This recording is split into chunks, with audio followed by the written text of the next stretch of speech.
Thousands of firefighters continue to try and gain an upper hand on this big fire, which is now at more than 44,000 acres. In Big Sur, weather was not on their side today. Action News reporter Caitlin Conrad is live at Pfeiffer State Park at CAL FIRE's base camp there with the latest for us.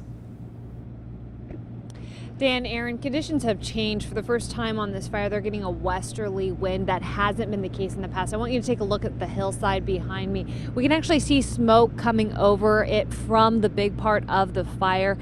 That hasn't been the case in the past. And this is one of the hillside that the hotshots that are staying at this camp are having to trek up and down so that they can put the fire lines in on the fire. And those lines are so important because this change in weather conditions has them on high alert. This is the first time the fire has experienced westerly winds since the beginnings. Until now, wind hasn't been a big factor, but now things are changing. Firefighters are on alert. We're taking a look at some of our strategies deep within the fire area to make sure that our containment lines that we have in place are holding. Crews were prepared for this, and over the last 24 hours, they've been doing a lot of backburns to secure their lines. Where the fire is now is it's in that transition point, somewhere behind the El Sur Ranch, Pico Blanco, areas that have burned historically literally every big fire. Frank Pinney, Chief Emeritus of the Big Sur Fire Brigade, says this is when the historic fuel breaks are going to come into play. And what we were planning on is to develop a line that was historically developed in a marble cone fire, make that line strong enough that they can burn back from that into the forest itself and create enough burned area to protect the homes on the west side of the highway. The fire has already destroyed more than 50 homes, scorched huge swaths of the canyons here, and hurt local businesses during the busy season. On a normal August day, we wouldn't be able to be standing here having this conversation. We'd get run over. Varies. Yeah. You can get pastries at the store, whatever you'd like. Okay. Rick Aldinger with the Big Sur River Inn says their business alone employs 75 people, some who've lost their homes to the fire. A couple of those people here on our own staff at this point don't have a place to go back to, and so now more than ever they need the stability that that paycheck and this job offers them. Bringing people down to Big Sur and down on Highway 1 is a sensitive issue. You know, we have a lot of people that are residents here. They don't want to see tourists traveling on Highway 1, but obviously those businesses are hurting. Highway 1, very busy right now. We've got a lot of fire traffic. That's one of the reasons that Pfeiffer has been opened up as a base camp so that these guys don't have to go back down Highway 1 to Carmel Valley or to Toro Park. Dan, Aaron. All right. Thank you very much. Thanks, Caitlin. Want to go to Carmel Valley now. Firefighters have been doing backburns to keep fire away from homes, specifically in Cachagua. Action News reporter Bianca Beltran live right now with more on that. Bianca? Right, Dan, it was a very hairy situation. Now we're live at Laureles Grade right now, and from here you can see some new smoke, some of that coming from those backfires set by firefighters. Now, today we got a look at them in action, but the flames were not far from those homes, which is why evacuation orders are still in place in Cachagua. Just sticking it out as long as I can. Jeff lives in the Cachagua area of Carmel Valley. His wife and 2-year-old daughter left when evacuation orders were issued over the weekend, as dozens of bulldozers and fire trucks moved in to get in front of the Sobranes wildfire. And they cut off the power to some of us, so our wells went out.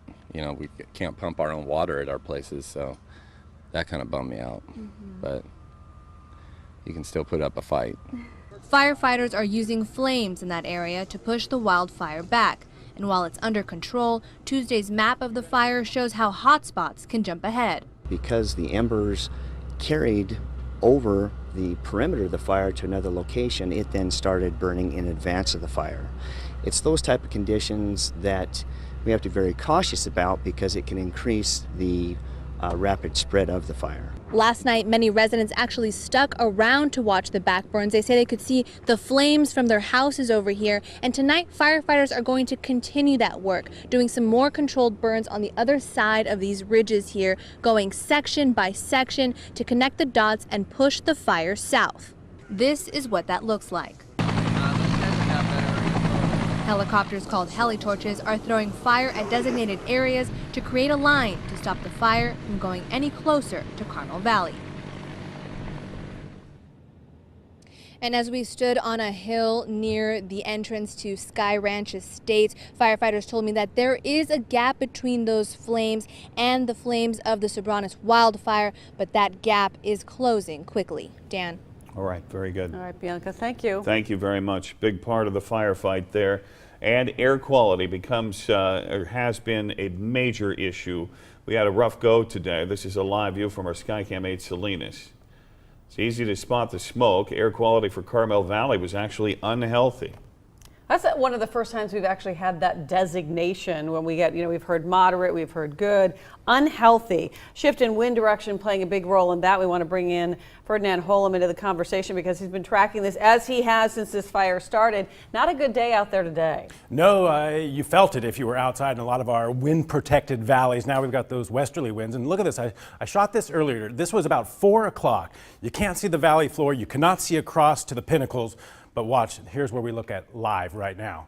All of a sudden, look at that, cleared out there. And that's basically because of the sea breeze. But again, we've got the westerlies working, and that's going to help to transport the smoke back in the valleys tomorrow. You said it earlier, we had actually a very unhealthy air quality in Carmel Valley. Now it's just at the unhealthy level all the way down the Salinas Valley, moderate up toward Hollister, moderate as well. But where we do have the good sea breeze as well on the Monterey Peninsula, up toward Aptos, Watsonville, Santa Cruz, all in the good area right now. As far as the winds go, we saw them talking about it earlier, where we've got the westerly winds. Again, that's going to help push some of the smoke down in the valleys. These aren't like it's not a big wind event, but nonetheless, the westerlies will actually push the smoke in our valleys. Actually, early in the morning hours, we could even still get a little bit of a southerly wind as well, which will push some more smoke into the Monterey Bay area. But then the afternoon comes along, the sea breeze picks up, and then it kind of flushes out our valleys, which is actually pretty nice, or most of our valleys, not all of them.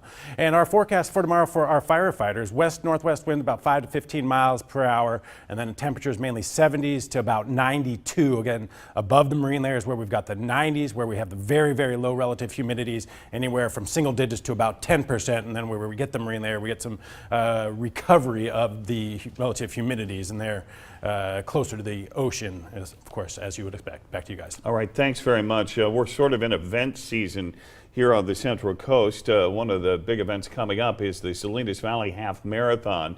Organizers say as of now, their event will go on as planned. The race is scheduled for Sunday, which is August 6th. The half marathon starts at the Soledad Mission. It ends at Pasano Winery along River Road along the wine trail. Organizers say they plan to monitor air quality. They'll make a final decision, go or no go, on Friday.